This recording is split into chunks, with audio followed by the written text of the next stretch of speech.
This paper is a little bit unusual in that it is a strategic framework, it's not a strategy. And so it's more a sense of guiding principles and action items for how the World Bank will work in this area of climate change. So I just wondered what is analogous in this space. And I don't, the thing that obviously comes to my mind as an economist is a shadow price for carbon, and maybe some range of shadow prices for carbon. And just don't require project officers to change their investment behaviors. Just say you can, do whatever you want, but you've got to calculate the shadow price for carbon, or we will do it. Or, Gary's unit or Michelle's unit, somebody will do this, and just all projects will be. This will just be included in all the project analysis. This alone will change behavior radically. It will change behavior of the project officers because it'll just make them conscious of the things. They'll start having discussions with government and implementers. What can we do to get our score? What can we do to do better on this thing? And I assume it will elicit financing from these various multitude of proliferation of financing arms you're talking about. People will come in and say, hey, I want to finance the delta cost between the solar project and the coal power project. Danes will come up, the Swiss, everybody will come up and do this. And a market will develop in financing that delta between those things.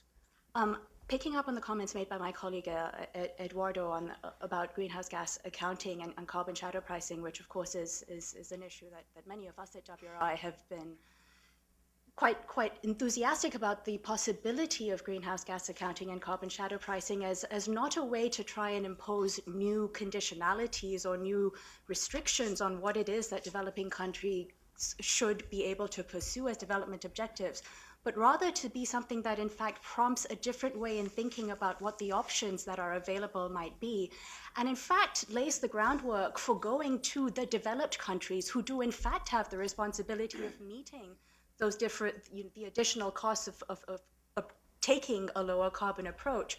By doing that analysis, you begin to lay the groundwork for making that case much more compellingly. We haven't come close to being able to agree what a carbon shadow price is. And just to put it in context, to get one simple number of what discount rate that you use for this, it's all over the map.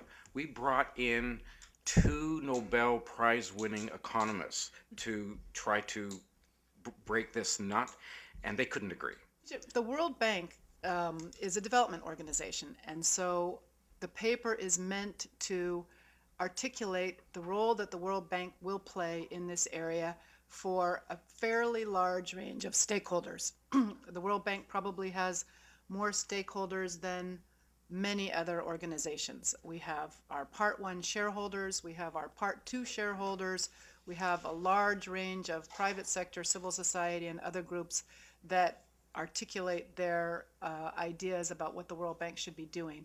And so we wanted to get the views from as many of those people as possible in shaping this paper. And that's actually what this meeting today is about, is we're hoping to get feedback from you because the final paper will be discussed by the World Bank Executive Board on September 23rd, and then it will be discussed at the Development Committee on October 12th.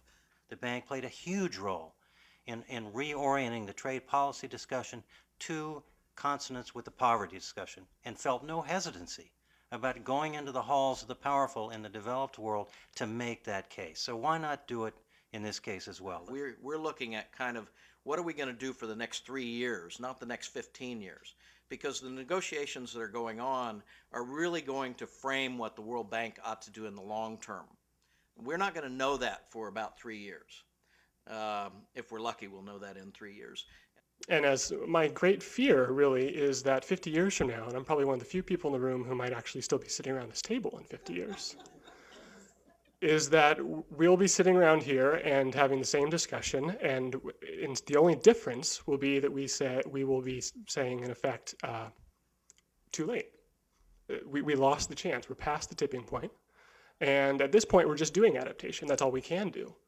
As most of you know, renewable energy accounts worldwide for only about 1% of total energy and 1% of electricity. And so while it's desirable to expand that, if at the same time we want to expand access to energy for the 50% of the population in Africa that doesn't have any access. How can we do that if we rely only on renewable energy resources? So there's a debate about how to, on the one hand, stimulate development through increased energy access, and on the other hand, look at the use of fossil fuels.